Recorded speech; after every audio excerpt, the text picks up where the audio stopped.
Coaching as Benevolence, a podcast for people who are curious about using coaching for self-development. I'm Erin with Roots and Wings Grief and Loss Coaching. And I'm LaShawn with Michelle Sage Place Positive Intelligence Coaching. So we are very excited today to have a guest here with us in the new year. Rachel Zurer founded Wild Genius Coaching to help high achievers throughout the script and actually love their lives. That sounds fabulous.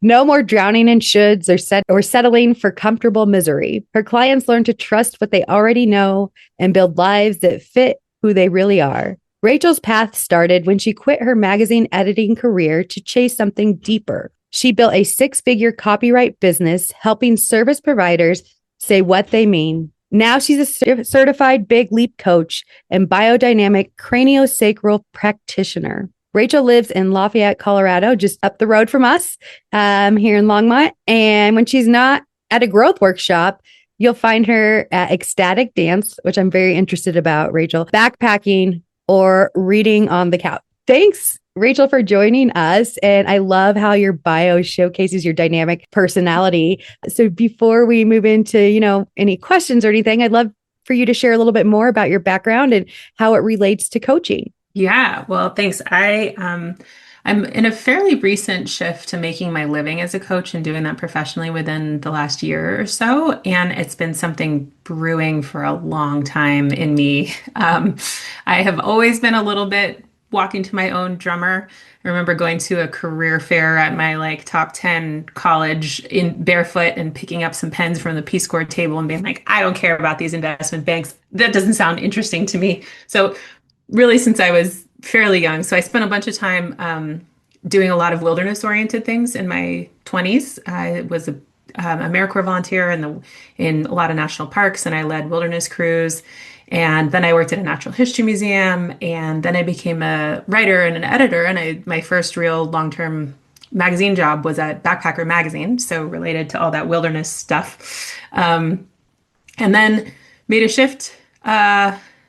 In 2016, I left Backpacker to go work for a magazine called Conscious Company that was about mission-driven business and redefining success in business. And kind of the rest of my path got a bit seeded from there because I got to really talk to people who were starting businesses that were deeply, deeply meaningful to them, and also some of the country and the world's best leadership experts. And I got really, really entranced with all that. And in 2018, left that job, even though it was a pretty cool job, and kind of wandered off onto my own deep spiritual path that included a vision quest and living in an RV for a year with a new partner. And so I quit my job, got divorced, went off the grid for a while, did tons and tons of deep, meaningful inner work and workshops and meditation retreats, and kind of really went down the rabbit hole of I called it spiritual grad school at the time, and emerged in 2020 right before the pandemic hit. Stumbled my way into my next business, which was a copywriting business where I would write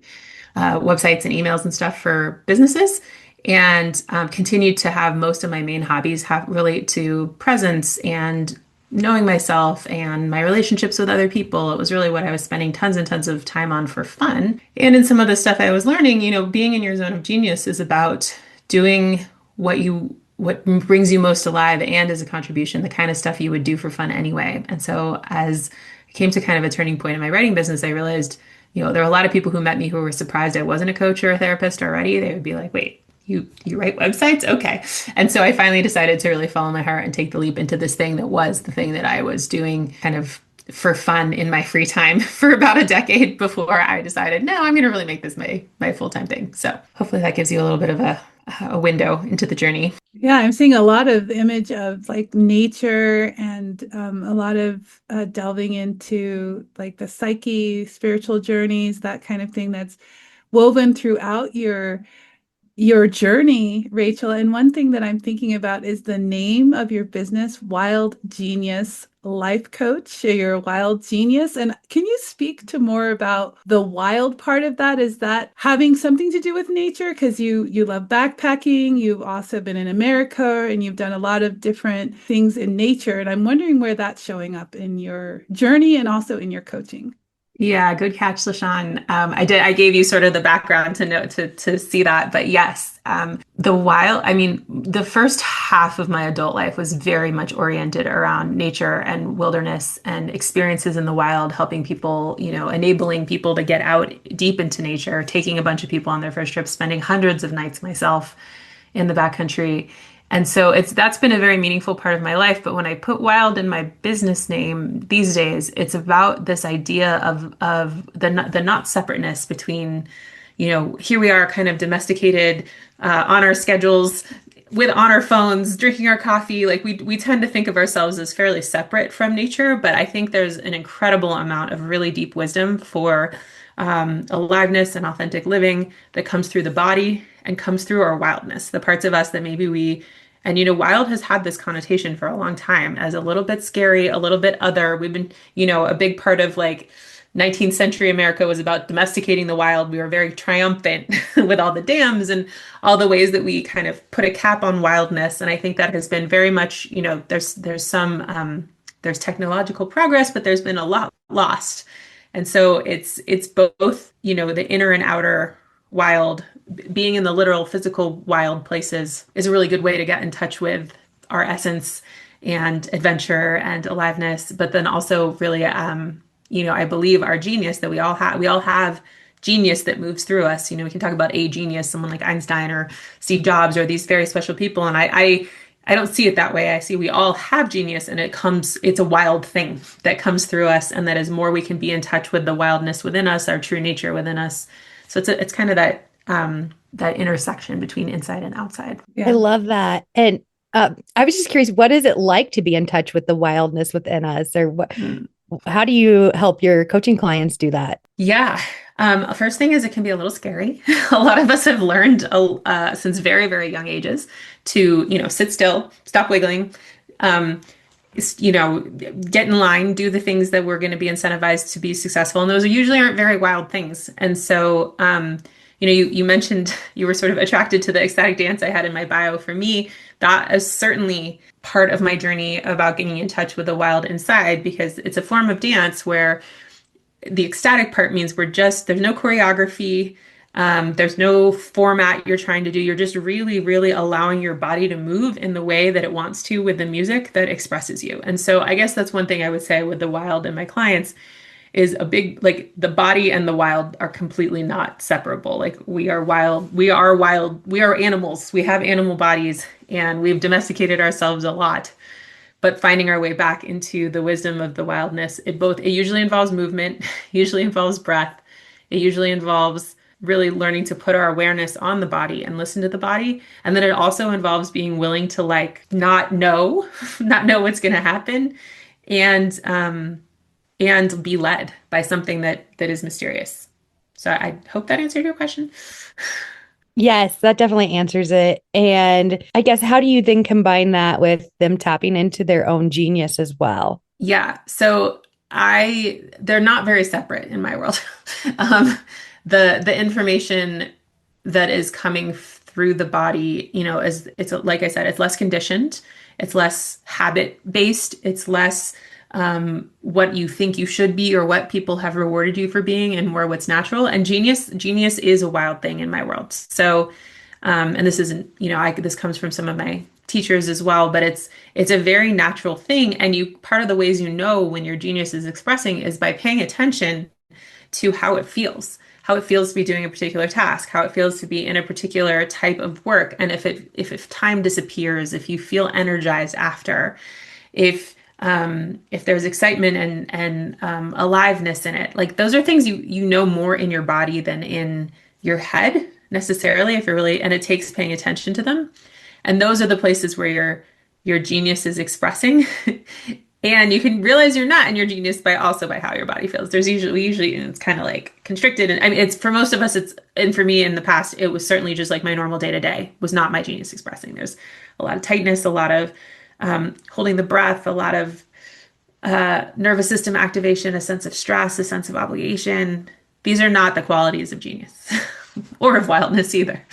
Well, you speak a lot about the body and how important it is to listen to the body. And for our listeners who are maybe not used to listening to their body, or maybe don't even, when they hear that, they're like, what does that even mean? How do we listen to our body? Can you give some examples of how you might guide a client in that journey of, listening to their body and understanding their innate genius? Yeah. Yeah, it is definitely a skill set and one that many of us really need to learn or relearn. I mean, babies and young children have no trouble with this, but by the time we get to adulthood and have gotten through a school system and whatever else has come our way, we usually have some relearning to do. And so there's a few different avenues in. One of the simplest is just taking like little 10-second nibbles of really, really tuning into the sensory experience. The senses are in our body and they're always in the present moment. So that can look like, we could just all do it together, our listeners too, like just in this moment, listen for the farthest away sound you can hear right now. And we'll just noticing that. So that's like getting into the environment, getting into the present. But then, okay, now let yourself be aware of the places that your body is making contact with whatever's supporting you. So if you're standing, that might be the bottoms of your feet. If you're sitting, it might be your seat and your feet. Just really like allowing yourself to notice exactly the specific details. What does it feel like in the spots your body's making contact with the seat? So this is some basic kind of neutral stuff to just start coming is to really come into the senses. The next level starts to come in when we really allow ourselves to scan through, and it's often emotions in the body. And most of us don't have a ton of skill of noticing that. But there's a little bit of a shortcut we could take to noticing emotions in the body. And so again, we could try this right now. But so just starting with checking the area behind your neck and between your shoulder blades. Noticing if you were made up of a whole bunch of little like pixels, like you're like a Minecraft thing or a photo, what are the bits doing back there? Are they? And it may be fairly neutral for you. This is the place where anger is usually often expressing in the body, the jaw too, behind the neck, behind the shoulder blades. Just lightly checking in with curiosity, not trying to like squeeze it too hard. And then you could come around to the front and notice your chest and your neck and the front. Are the bits doing anything there? Is there a squeezing or a pressure or a heat or a wiggling or a pulsing? There's no right answer here. It's just a curiosity. And that's the area where sadness often lives, is in the chest and the neck. Sometimes also that heat behind the eyes. Most of us have certainly felt, even if we're not actually crying. And then if you notice the solar plexus, the area kind of underneath your rib cage and your belly, and see if there's anything there. What do you notice the bits doing there right in this moment? That's where fear is most often living. And for me, it's been quite a journey to even notice my belly. That's the place I've been the most dissociated from. Dissociating meaning turned off kind of and numb. But so just even bringing like the flashlight of curious awareness to those places. And it's not like 100% always sadness is exactly right there and always anger is right there, but you can start to notice for yourself. And those are some pretty good shortcuts for most of us. We all have the same kind of mammalian limbic emotional system. So those are some places feelings tend to show up in the body, and just being like, what is happening there? What do I actually notice there? We can spend all day in our heads without ever putting our attention on the body. So that's some ways that we can start. Nice. And as a coaching practitioner, do you always integrate this body awareness into every session, or are there times when it isn't used as much? Or what is your approach beyond the body? I pretty much do. We start every single session with my clients, almost without exception, with a little, I'll guide us into more presence in the body. So some of that paying attention to the senses, some of the scanning through the body, awareness of breath, just really like landing in the present moment and in the body. And then pretty much it would be hard to imagine getting through a session with me without me asking somebody, well, and what are you feeling in your body right now as you tell me that? Or, ooh, it looks like your shoulders tighten just there. What's going on? Or something like that. And part of this is because one of the core principles that I truly deeply believe and teach is this idea of state before either story or strategy, depending on kind of what we're working through. But so being aware of our state of body and of mind, they're related, but like and then addressing that kind of before we try, like, so I work with a lot of people who run their own businesses, and it's like, somebody's trying to figure out a business decision and they're all tense about it.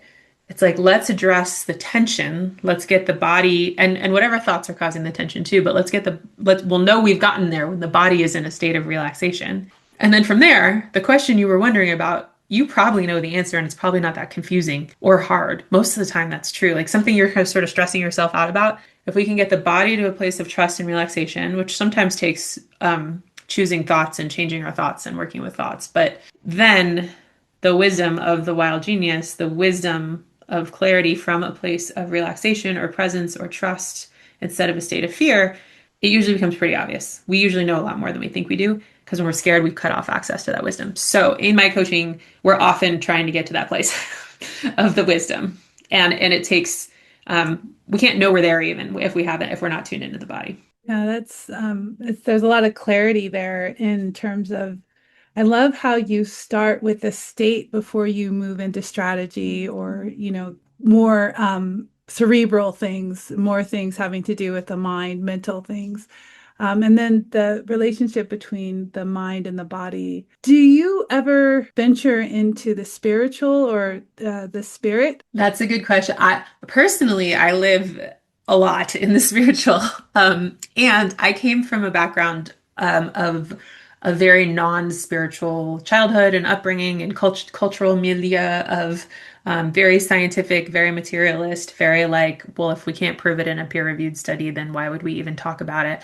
And so I'm pretty conscious about not needing the people I work with to have any particular belief or orientation around spirituality. I have a client I just started working with recently who she's just sort of like, I'm not that interested in spirituality. It's like, it's fine. And I think we can get to a lot of and yet the things I'm pointing to, I think we can understand them a lot of different ways. But to me, wild genius, you could also call your soul.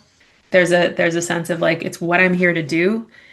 And then another layer of spirit or spirituality that's quite a part of my coaching and my life worldview. It sort of appears subtly. I don't ever need anyone to sort of believe this right off the bat, but just this idea of being, of everything being an ally, of being in a benevolent universe, of being fully held, and that there's no problem, actually, that like all the approval that you could ever need, all the control you could ever need, all the security you can ever need is already there within you, fundamentally, untouchably. And so here we are just having this human experience of struggle and can we rest into trusting something bigger? That is a primary way that for myself, I get back to that state of the body state of relaxation and presence and trust, is this idea that has become spiritual for me, although it began with just as a proposition from some of my teachers of like, what if you try playing the game of life this way? How will that work for you? Will you like it better? We have found that we like it better when we play the game of life with this idea. You don't actually have to believe it or be able to prove it's true. Just try it on and see what happens for you. Well, I've been trying it on for about a decade and I'm like, yep, I completely agree. And it's come to be more than just a thing I'm trying on for me. That's the invitation I often give people is like, just try on this way of thinking about it and see what happens. You don't actually even need to believe it. Just try on what happens if you try this point of view on as the glasses you're wearing. So I like that offering of just try it and see. I feel aligned in what you're saying. The more I feel aligned with my spirituality, the better things go for me. It's something I was quite resistant to, and it didn't start to unravel fully until the loss of my daughter. So I hear what you're saying and feel that so deeply. What are some of the main challenges your clients are facing right now? Yeah, I have some who come in who, well, again, I work with a lot of self-employed people. It's not entirely, but a lot of folks who have already like started the journey of having their own business. Many of them are quite successful, but they're a little, there's a lack of meaning in what they're doing. There's like a way they've kind of, even though they stepped out of the having anyone else as their boss, they're still doing work that they're okay at, but they're not totally lit up by, and just this real sense of there's something more for me here. And I have no idea what it is and I need help finding it. I don't know what's next for me, or I actually kind of have a sense of what I want to be doing, but for some reason I'm not doing it.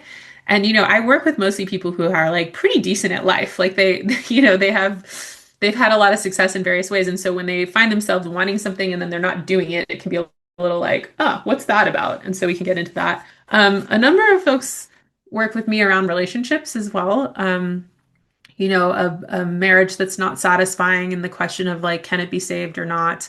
I'm not specifically like a couples counselor or a relationship counselor, but there's a lot of the same orientation and skills that come into being in a relationship in a healthy and good way, and I have a lot to offer there. So whether with a marriage, or I've helped clients work with challenging family relationships as well, and really whatever the loudest thing is that's keeping them from feeling fully like they're loving their life and fully alive. But it's often that. It often either has to do with relationships or purpose. Yeah, that makes sense with the wild genius, especially with relationships, because it's really, if you look at the body and mind relationship, your relationship with yourself, your relationship with the world, your relationship with others. I mean, it's all very relational, what we do in coaching. So it doesn't surprise me that some of your clients come to you with questions about relationships. And it also doesn't surprise me that it's intimate relationships like marriage. Because if you think about like what you were addressing, Rachel, in the domestication and the tension that goes around being in roles that are more machine-like than they are organic and human-like, and getting back into that, and it's going to affect everything in your life once you start really reconnecting with your mind and your body. And I really am curious about some of the things in your bio, like, for example, biodynamic craniosacral practice, and then also the big leap coach. What is a big leap coach? Can you tell me about those two things and tell our listeners about those? Yeah, absolutely. And before I do, there's just something you said that really struck me, is this idea of like, also some people come to me because they have started to get on, to get more in touch with their wildness, to move into a different way of being. And then that, as you said, that really affects everything around them. So there's this tension between their old life and their new life. And it's like, can I, what can I keep? What can I bring with me? Can my marriage evolve to meet the new me? That kind of thing. So yeah, totally. Okay. So both of those are, so I'll start with Big Leap. That Big Leap is a book some people may have heard of called The Big Leap, written by a man named Gay Hendricks. And he and his wife, Katie Hendricks, they're in their 70s, and they are some of the kind of original body intelligence, relational intelligence pioneers. They started just really discovering, they're the one who coined the term zone of genius. They started really discovering a lot about how to live a very turned on, alive, meaningful life, and how to have really, really joyful intimate relationships. And they've been teaching it for 40 years or something. And so I am certified in their program, so that's what Big Leap Certified is. So when I decided, I think I really want to help people with their zone of genius stuff, I was like, I should go get certified with the people who made that up and work on that. So, and they also wrote a pretty well-known book that I highly recommend called Conscious Loving. It's from like the 80s, and it still totally stands, about relationships. And so that's some of the work that I've done with them as well. And then that was a little easier to answer, but biodynamic craniosacral is it's a bodywork modality that is kind of in a lineage from osteopathy and chiropractic. But the form of it that I practice, there's kind of two forms alive these days. One of them is a little more like similar a bit to chiropractic, where you're sort of moving things around in people. The biodynamic, the kind I practice, it's very much related to the worldview I was just talking about, where we are sitting with people. It's a usually hands-on thing, very light touch. People keep their clothes on. I usually start at their feet, but craniosacral is like the cranium, the head, and the sacrum. which is a little bit of a confusing name because we're really working with the nervous system in a lot of ways. But so I'll sit with them in a particular kind of presence and energy. It's unlike something like Reiki. I'm not exactly doing energy work on them. I'm not like adding something in. It's much more of a listening and a conversation between their body and my body. And the biggest thing of it is that we are orienting to the health that is always here, the health that is in their body, the inherent health in the field around us, kind of the forces that grew them into a person in as an embryo in the first place. Those forces are all still here working on all of us. So it's can we by adding the presence of another person and a particular type of presence, really that like awareness, it's a modality that lets people's bodies really unwind tension and move towards health. And so it can be really good for insomnia, for dealing with recovering from surgery, for all sorts of so many things in the body are actually underneath a nervous system issue. So it's a bit mysterious the way it works, but I have definitely had it's sort of like filling the resilience tank in some ways has been my experience of some of the sessions I've received, and then became a practitioner of it as well, where after the very first time I ever had it, I was at Burning Man and I like didn't even know what it was. And it was like a healing tent where you could get free things. And that was the one that was available. And afterwards, I sort of like fell asleep on the table. I didn't really know what was happening. But then later that day, I was in a fight with my boyfriend at the time. And the like how much I could handle while feeling chill before I kind of popped was like 10x the normal. And I was just like, whoa, that did something for me. And since then have, experienced it and then trained with it. And so a lot of my coaching is pretty informed by craniosacral's understanding of the nature of existence and the power of presence. I would say both of those, and like the way that we can always orient to health. It's a little mysterious. So hopefully that was a viable answer. I love that you use the word mysterious there, because I think this conversation opens us up to that mysterious. And you've talked about that in relationship to relationships and making change and understanding our bodies and being, in alignment. And I think what was neat when you were talking about craniosacral is just like, this is a process. And it's a reminder that coaching is a process, just as this is. And so I'm sure there's moments of going backward before going forward, and maybe we should apply more neutral language to that, just moving one way or the other. But as you have taken clients through that journey of change, have you noticed a like turning point that has been really hopeful for people, just like thematically? Yeah, one that comes to mind right away is the turning point when people realize that them changing their own point of view and behavior and reactions like completely can open new possibilities in a relationship that has felt very stuck. That's often a turning point for people where they like go try what seems like kind of a small shift, and all of a sudden the same fight they've had 100 times like goes a completely different way. And then there's this whole new sense of possibility and hope, especially because they didn't need the other person to do anything different for suddenly the world to become different. And their relational life to become different. That's definitely one that I've seen. Let me see if there's other turning points that I've seen thematically. I think like in a similar way, I think I also end up having clients who get to have the experience of catching themselves, like being more aware of how they're showing up, catching themselves in a tightness or in a negative thought or in something that was just autopilot before, but there's a moment of catching themselves, and then in seeing it, there's a, with awareness comes choice.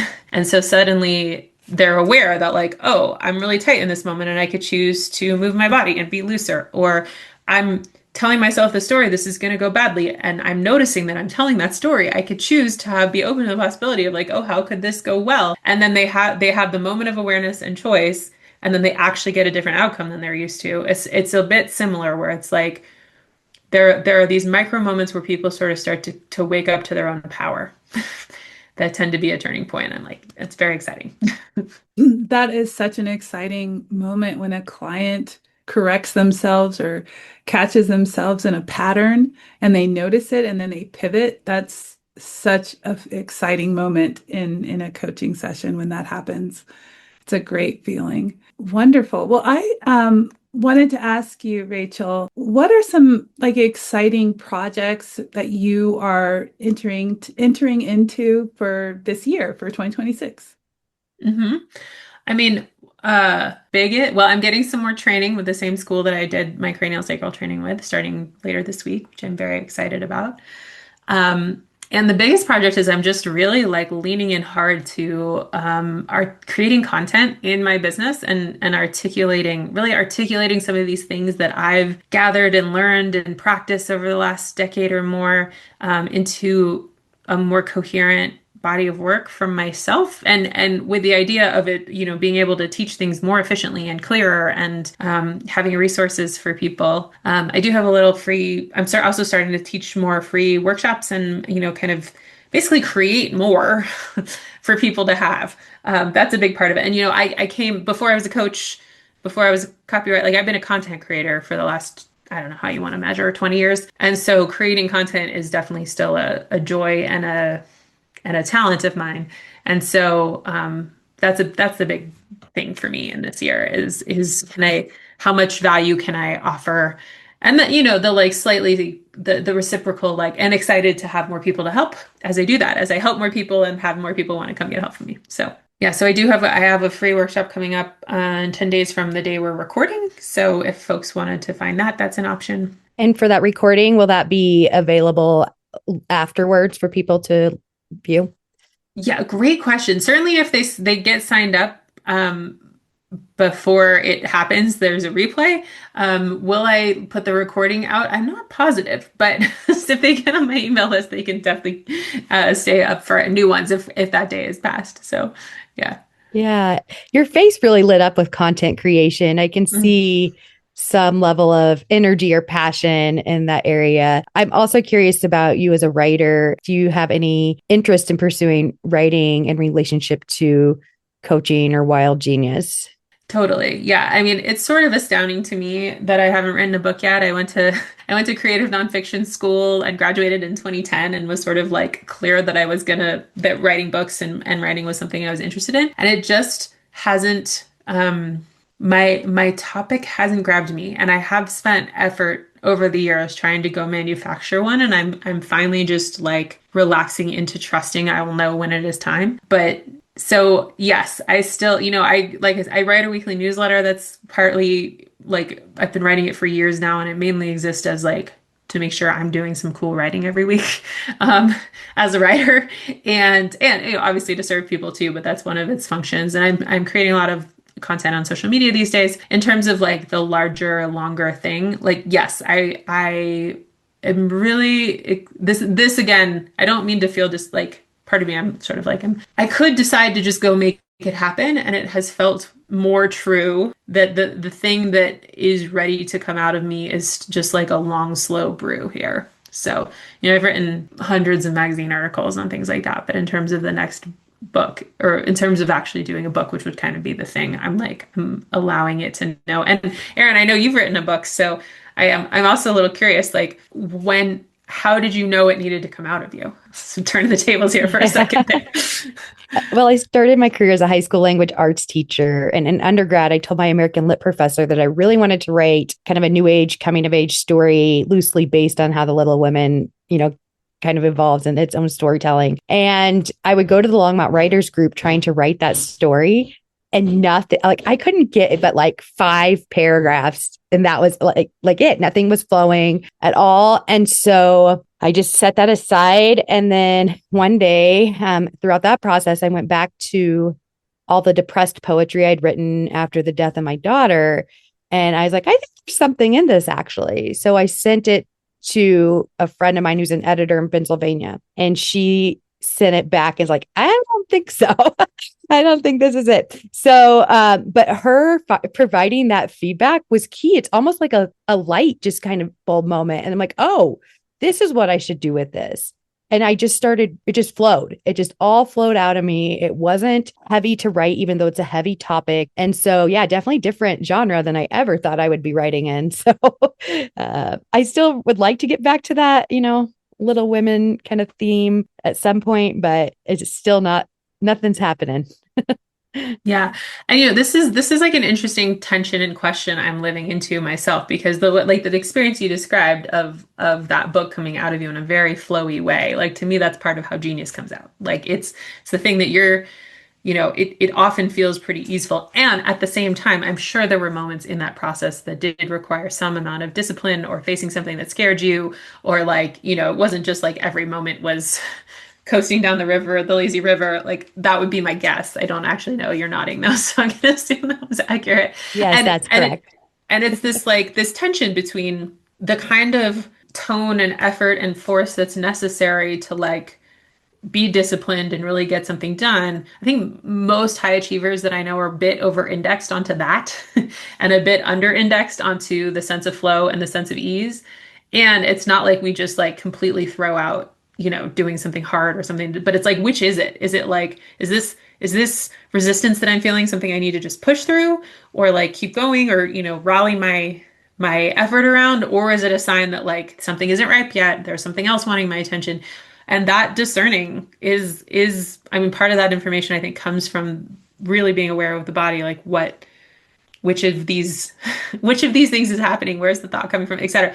But it is a puzzle. It's like the tension between the potency of creation from flow and how easeful it can be, and the like this that doesn't mean there's never a need for working hard. So that's something I think Yeah. about a lot.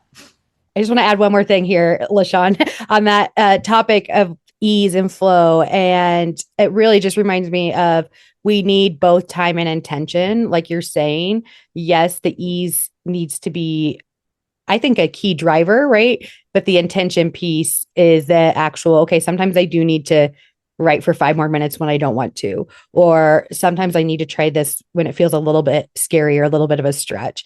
And that concept of time and intention relates directly back to kintsugi, the ancient Japanese art form, where they're putting broken pottery back together, threaded with gold. It takes a lot of time and a lot of intention. And so I mean, this is a concept that's become very popular in the Western world, but just this idea of, when things are broken, there is a process that we go through, and for those high achievers, it doesn't have to feel so heavy, because I think it does, like you were saying, there can be time that surpasses, but then the intention piece, is a way to implement that intentionality for what one wants to give to the world or show to the world or things like that. So yeah, I like that concept. And there are people in the world who probably need more discipline, more go-get-itness. But most of the people I work with who are pretty like high achievers, successful, conditioned people, they really need more like, no, it's allowed to be easy and you don't have to do everything you think you should. More of that direction. So I certainly needed that in my life. Yeah. Yeah, this is such a compelling and interesting conversation, especially the piece about, when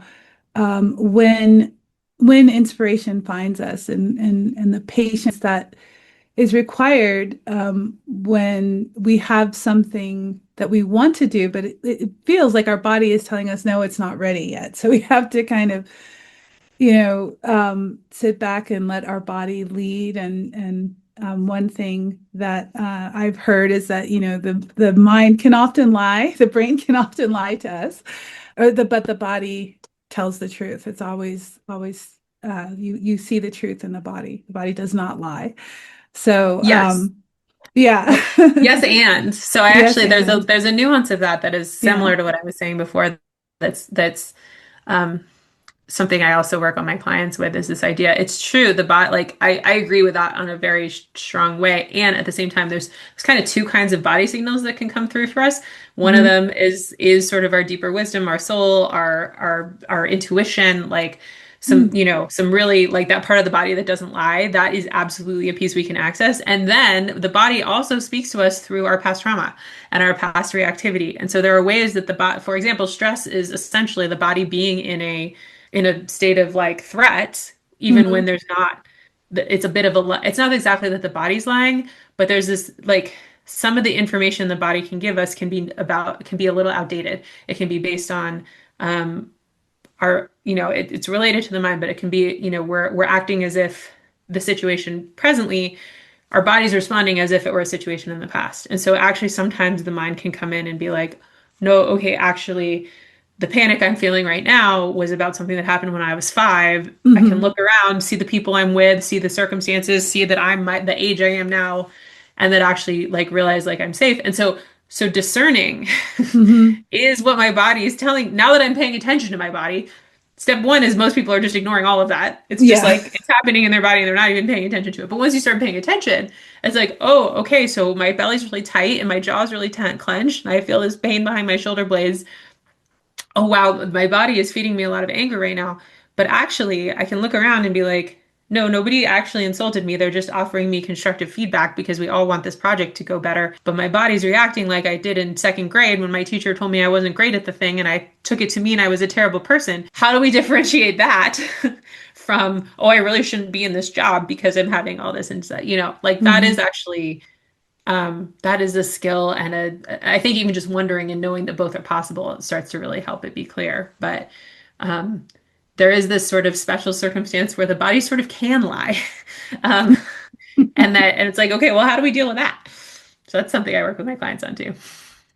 Absolutely. Well, yeah, that is such a good point, and one to be mindful of when it's that like the push-pull that we have with, past trauma, and also the narratives that we tell ourselves and what our body is telling us and what's happening in the present, all of those things. And the word discernment comes up as well, how important it is to be able to discern, which is a skill in itself as well. So all very important and helpful things to keep in mind when we're navigating this thing called life.